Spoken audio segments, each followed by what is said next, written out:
A Polícia Federal ouve hoje 80 militares supostamente envolvidos em atos de 8 de janeiro. São aqueles atos que acabaram com a depredação dos prédios públicos que representam ali os três poderes na esplanada dos ministérios: Congresso Nacional, Palácio do Planalto, Supremo Tribunal Federal. Invasão essa que aconteceu no dia 8 de janeiro. São imagens que correram o mundo, principalmente imagens de câmeras de segurança dos prédios públicos. Inclusive, partes ainda desses prédios ainda não foi recuperada porque o estrago foi muito grande. Ainda existem janelas a ser colocadas ali, principalmente no Palácio do Planalto, porque a gente sabe que o serviço de vidraçaria é um pouco mais complexo, então nem todas as janelas foram recolocadas ainda. Ou seja, esse trabalho de reconstrução do que foi depredado no dia 8 de janeiro ainda está sendo realizado aqui em Brasília, né? E aí a Polícia Federal quer saber agora se realmente houve a participação de militares que teriam facilitado a ação desses vândalos, desses criminosos no dia 8 de janeiro. De acordo com depoimentos de policiais que estavam lá no momento da invasão, em número insuficiente, que por isso não conseguiu ali, esses policiais não conseguiram segurar esses manifestantes, esses criminosos. De acordo com esses policiais, alguns militares teriam sim ajudado e feito vista grossa, inclusive, para manifestantes que entravam ali para depredação desses prédios públicos. Então, é nesse sentido todo que a Polícia Federal quer saber hoje qual foi de fato e se houve a participação de militares nesses atentados, nesses atos violentos. Para repercutir esse assunto com a gente, o nosso convidado especial de hoje é o doutor em Direito Constitucional, Acácio Miranda. Doutor Acácio, muito bom dia, muito obrigado pela sua participação mais uma vez aqui no SBT News. De acordo com alguns policiais que estavam lá no dia, houve então a ajuda desses militares. Se a Polícia Federal constatar que de fato houve a participação, houve a facilitação desses militares para que os vândalos depredassem os prédios públicos, o que é que pode acontecer? Bom dia, bem-vindo mais uma vez. Bom dia, André. É um grande prazer falar com você e com todos que nos acompanham.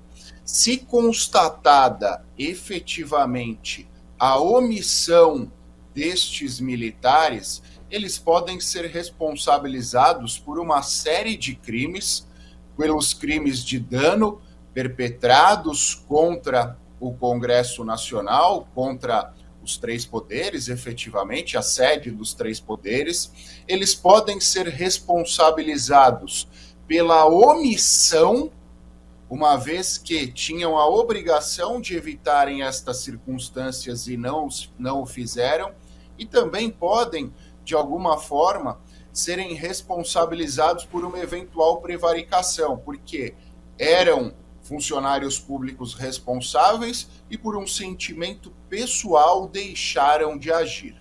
Em segundo lugar, também há a possibilidade de responsabilização administrativa, até eventualmente com base numa improbidade administrativa, e, por fim, a responsabilização militar. Todos nós sabemos que os militares, por conta da hierarquia e da disciplina, têm todo um regramento próprio, que nós, que não somos militares, não estamos sujeitos a estes regramentos. Diante disso, existem, num primeiro momento, três formas de responsabilização: a responsabilização penal, a qual fiz menção, a responsabilização administrativa, a qual fiz menção, e, por fim, a responsabilização militar. Diante de todas essas responsabilizações que o senhor bem destacou aqui, doutor Acácio, a gente vê também que há uma vontade não só da Justiça, mas também do Congresso Nacional, de fazer com que os manifestantes, esses vândalos que depredaram os prédios públicos, paguem pelos prejuízos milionários. No caso dos militares, é possível fazer isso também? Obrigá-los a arcar com as despesas causadas por essa depredação, uma vez que eles teriam, de acordo com policiais que estavam presentes ali, facilitado a entrada desses vândalos? Sim, é plenamente possível, André.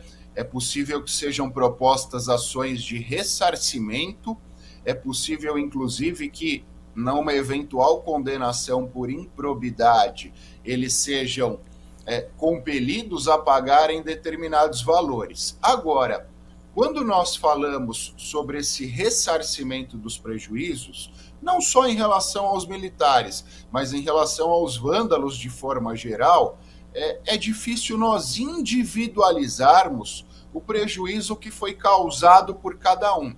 Porque a verdade seja dita, a responsabilização individual não pode superar efetivamente os danos causados por aquela pessoa. Significa que a gente não pode falar, olha, o sujeito A causou 1 milhão de prejuízo, porque dificilmente nós conseguiremos estabelecer essa forma de responsabilidade. Então eu acho mais razoável que sejam impostas multas a cada um dos vândalos, inclusive aos militares, do que seja repartido este valor em relação a cada um deles, sob pena de um advogado habilidoso acabar derrubando essa responsabilização repartida, ao passo que a multa ficaria mais difícil de ser derrubada.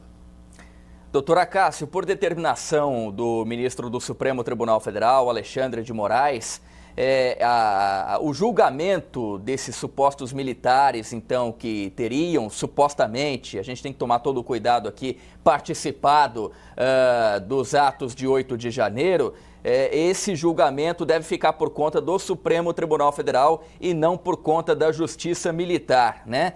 Em relação à tomada desses depoimentos hoje e, posteriormente, o uso desses depoimentos aí e dessas informações para o julgamento, o que o senhor poderia destacar em relação também ao julgamento no STF? É uma decisão acertada por parte do ministro ou não? Qual que é a avaliação do senhor?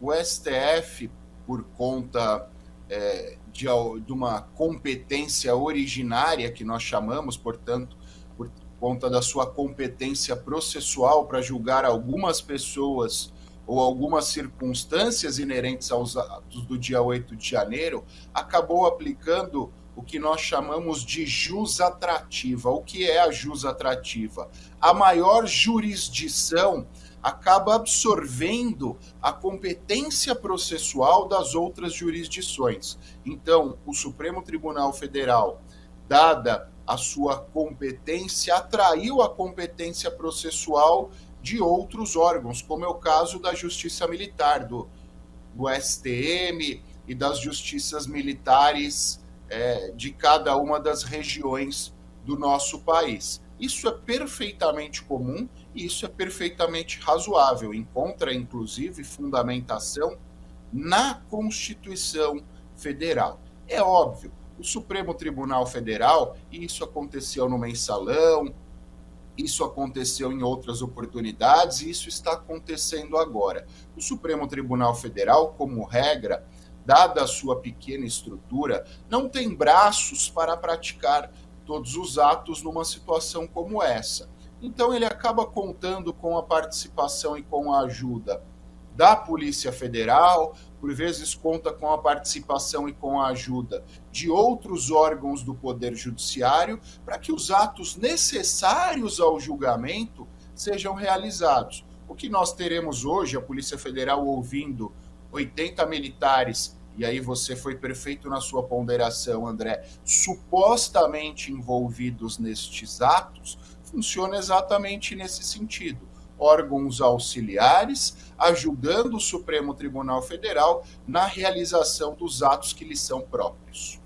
Doutor Acácio, para a gente encerrar a sua brilhante participação aqui com a gente, né, o que a gente pode esperar desses depoimentos? São 80 depoimentos de militares, então, eles têm o direito ali de ficar em silêncio para não produzirem eventualmente provas contra si. O que eles devem dizer, como é que eles devem se comportar diante da Polícia Federal no dia de hoje? Sim, eles têm o direito de manutenção do silêncio. Esse é um direito constitucional garantido a todos os investigados em ações penais. Eu creio que muitos deles farão uso desta garantia constitucional, de uma garantia constitucional ao silêncio, assim como eu creio que hoje, diante da grande quantidade de pessoas a serem ouvidas, não será possível a oitiva dos 80 investigados. Uma parte será ouvida, uma parte fará uso do direito constitucional ao silêncio, mas ainda teremos outros dias para a oitiva daqueles que quiserem falar. Porque são muitas pessoas, normalmente são atos demorados, e diante de tudo isso, creio não haver a possibilidade do encerramento deste ato no dia de hoje. Óbvio, a Justiça, a Polícia Federal já tem certa afinidade com estes atos. Então, antes do início, muito provavelmente o delegado da Polícia Federal consultará os advogados e dirá: olha, dos que aqui estão, quem vai manter o silêncio, quem não dirá nada? E aí esses já serão separados, já será feito um termo indicando que eles fizeram uso do direito constitucional ao silêncio.